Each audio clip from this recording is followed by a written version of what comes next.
બોટકાંડમાં વળતરને લઈને સૌથી મોટા અને મહત્વના સમાચાર પ્રાંત અધિકારીએ હાઈકોર્ટમાં સોગંદનામું રજૂ કર્યું છે। 12 વિદ્યાર્થીઓના પરિવારજનોને મૃતક દીઠ 31 લાખનું વળતર ચૂકવવાનું રિપોર્ટ, 2 શિક્ષિકાના પરિજનોને 11 લાખ અને 16 લાખ ચૂકવવાનું રિપોર્ટ, 2 ઘાયલોને પણ વળતર ચૂકવવા માટે આ રિપોર્ટમાં ભલામણ કરવામાં આવી છે। આ વળતર અંગે જવાબ રજૂ કરવા માટે કોટિયા પ્રોજેક્ટે હાલ તો સમય માંગ્યો છે અને આ અંગે વધુ સુનાવણી હવે 17 ફેબ્રુઆરીએ હાથ ધરાશે।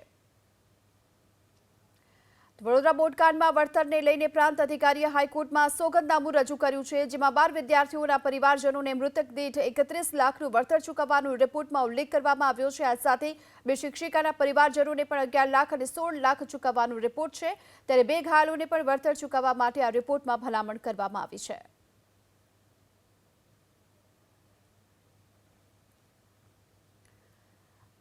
તો વડોદરાના કોર્પોરેટર આશીષ જોશીએ હાલ તો વળતર ઓછું હોવાનો દાવો કર્યો છે।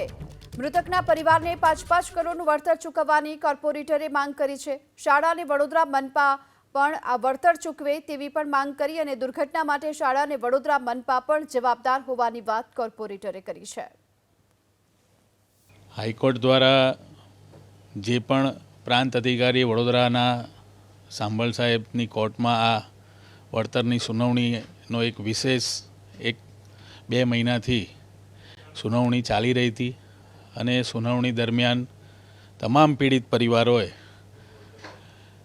જે પણ એમના હૃદયની લાગણી હતી એ રજૂ કરી હતી અને કીધું હતું કે આ જમાનામાં અમારા અનમોલ બાળકોનું કોઈ વળતર જ ના હોય।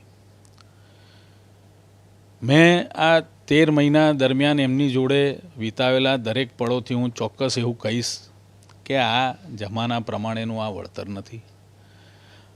આ પરિવારે શાળાને 18 તારીખ ગયા વર્ષે જાન્યુઆરીમાં આ બાળકો પિકનિક માટે સોંપ્યા હતા, જ્યારે આ પરિવારને ક્યાં ખબર હતી કે આ પિકનિક માટે જઈ રહેલું મારું વહાલું સોયું દીકરું રાત્રે એની લાશ ઘેર આવશે। આ વડોદરા શહેરમાં બહુ મોટી દુર્ઘટના કહી શકીએ। 12 બાળકો, 2 શિક્ષિકાઓ, મારા વોર્ડની સ્કૂલ, મારા વોર્ડના જ વધારે પડતા બાળકો।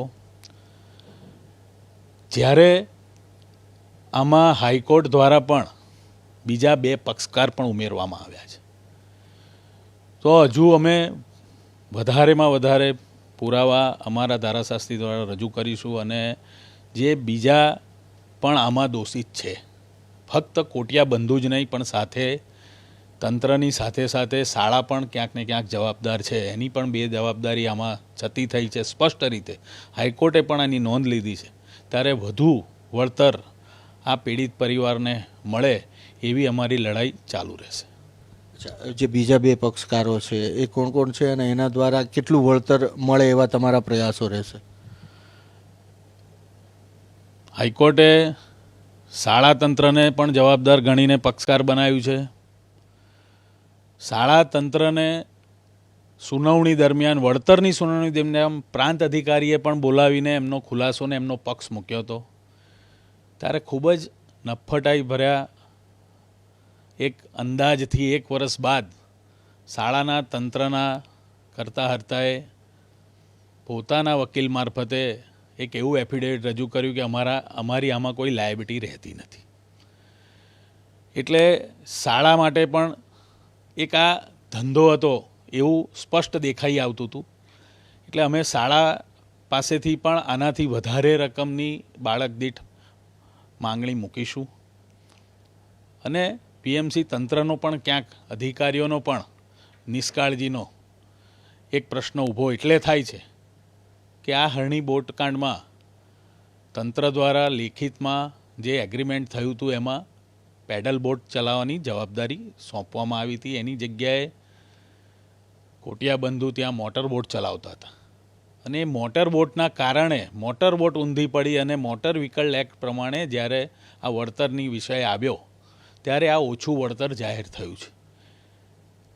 પ્રાંત અધિકારીએ પૂરી રીતે સૌથી હાઈએસ્ટ વળતર મળે એવી બધા જ સુપ્રીમ કોર્ટના ભૂતકાળના જજમેન્ટને ટાંકીને આ વળતર સુધી પહોંચે।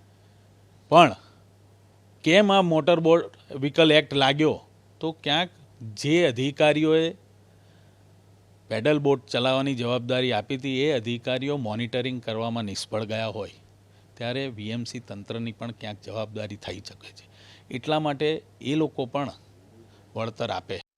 કોઈ વાલા સોયા દીકરાનો આંકડો હું પણ ના કહી શકું, તમે પણ ના કહી શકો, પણ અમારા વિદ્વાન ધારાશાસ્ત્રીએ 5 કરોડની પરિવાર દીઠ માંગણી કરી છે.